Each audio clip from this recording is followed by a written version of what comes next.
Bueno,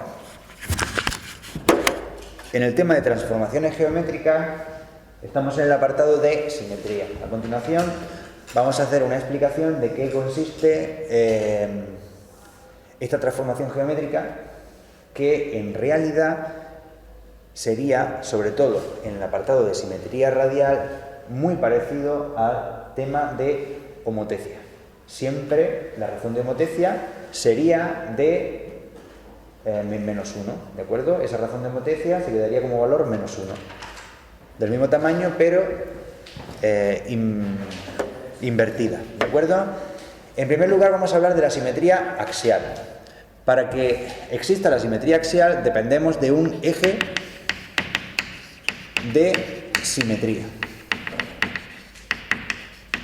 A veces ese eje se puede representar como una recta definida por punto raya, ¿de acuerdo? Aunque también es posible encontrar esa recta como una recta continua simplemente, ¿de acuerdo? Pues bien. Por un lado tenemos ese eje de simetría y por otro vamos a tener, por ejemplo, esta figura, ¿de acuerdo? Tenemos esta figura que no es ni más ni menos que un triángulo. Pues bien, el triángulo 1, 2, 3, al cual nosotros vamos a hacer una copia simétrica, ¿de acuerdo? Simetría consiste básicamente en realizar una nueva copia de mi figura, ¿de acuerdo? O de la figura dada, siempre y cuando atengamos al eje, en este caso, eje de simetría. Pues bien, se trata de lo siguiente. Nosotros vamos a copiar el punto 1, el punto 2 y el punto 3 sobre el otro lado del eje de simetría, siempre partiendo de los siguientes supuestos. Desde el punto 1 trazo una recta de simetría que sea siempre perpendicular al eje de simetría. Y básicamente voy a tomar la distancia eje de simetría 1 para llevarla al lado derecho del eje de simetría. Es decir, debe haber la misma distancia, simplemente que el valor negativo a partir del eje hacia la derecha sería de menos 1. Y aquí estaría el punto 1'. Tenemos el punto 2. Desde el punto 2 trazo una recta que sea siempre perpendicular al eje de simetría, ¿de acuerdo? Y la medida eje de simetría punto 2, esta pequeña medida, es la que yo voy a llevar desde el eje de simetría hacia la parte de la derecha, ¿de acuerdo? Aquí tendré por consiguiente el punto 2', ¿de acuerdo? A partir del eje de simetría hacia la derecha, la misma distancia que hay desde el punto 2 al eje de simetría. Y por último, el último de los vértices sería el punto 3. Y siempre la regla será trazar una recta de proyección sobre el eje de simetría perpendicular al mismo.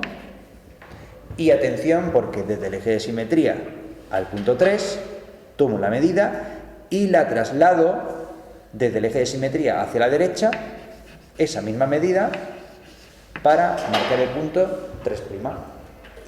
De esa manera puedo terminar uniendo 1' con 2', 2' con 3' y 3' con 1' para definir el triángulo simétrico del triángulo 1, 2, 3 dado.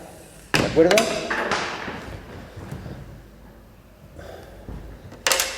Y por último, un breve apunte. Vamos a aprovechar que el eje de simetría está un poquito prolongado para hacer otro ejercicio aparte, que no tiene nada que ver con el triángulo. Mirad, y es otro nuevo triángulo. Un nuevo triángulo que puede ser, por ejemplo, este que tengo aquí. ¿De acuerdo? Uno pequeñito. De nuevo, el triángulo 1, 2, 3. La particularidad de este triángulo respecto del primero es que el punto 2 coincide con el eje de simetría.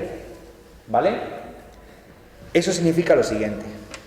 El eje de simetría y cualquier otro eje dentro de la geometría significa que es el lugar de los puntos dobles, se define como tal, como el lugar de los puntos dobles. Eso significa que el punto 2', el punto simétrico del punto 2, en realidad se halla en el mismo sitio y es fácilmente razonado, porque si yo tomo la distancia desde el punto 2 al eje de simetría, que será 0, pues será a partir del eje de simetría hacia el otro lado, no hay otro lado, que es el mismo lado, la misma distancia, que será 0, la que tengo que poner para definir 2', ¿verdad? Así que 2' está ahí.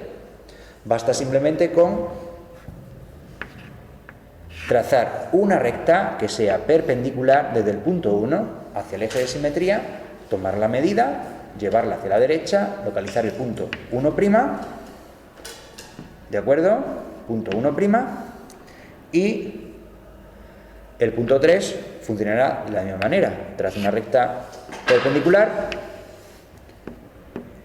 y la medida eje de simetría, el punto 3, lo llevo hacia la derecha y localizo en este punto el punto 3'. Así que 1 con 2', 1' con 3' y 3' con 2', para definir el triángulo simétrico según el eje de simetría del triángulo 1, 2, 3, ¿de acuerdo? Y con eso termina la parte de simetría que corresponde a la simetría axial, con un eje de simetría.